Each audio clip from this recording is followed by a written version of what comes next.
Welcome back. You're watching the Prime Edition. Let's travel kilometers away to the city of Goma in the Democratic Republic of Congo.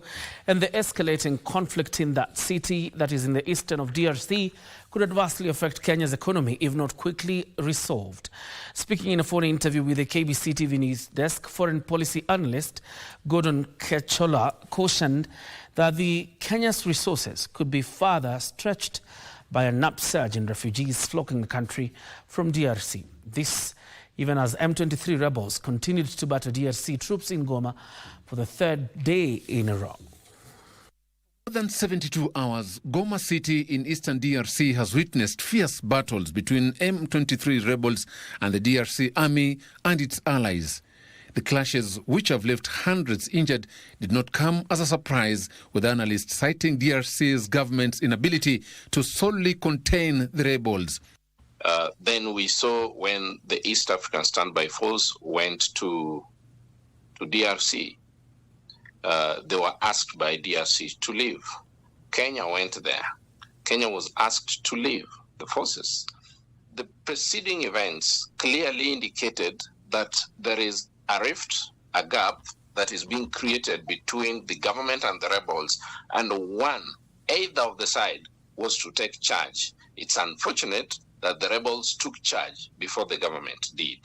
According to foreign policy analyst Gordon Kechola, the nation has every reason to worry about the escalating tension in the DRC, since Kenyans have invested heavily in the country, especially in trade and financial sectors.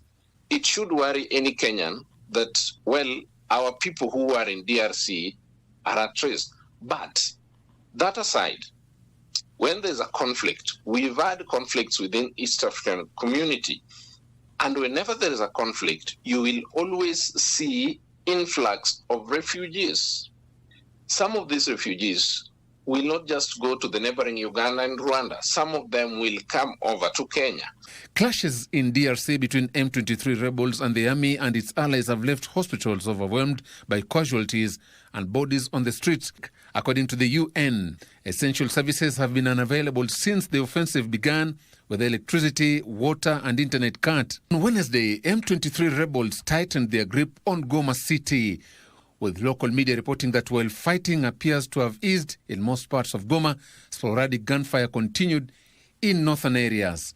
This was as hundreds of Romanian mercenaries hired to fight for Congo entered Rwanda under the strict supervision of Rwanda security forces. With President William Ruto expected to convene crisis talks aimed at ending the rebels' assault, analysts say the onus is on the DRC government to set the tone for an amicable solution to the crisis. Joseph Wahungu for Prime Edition.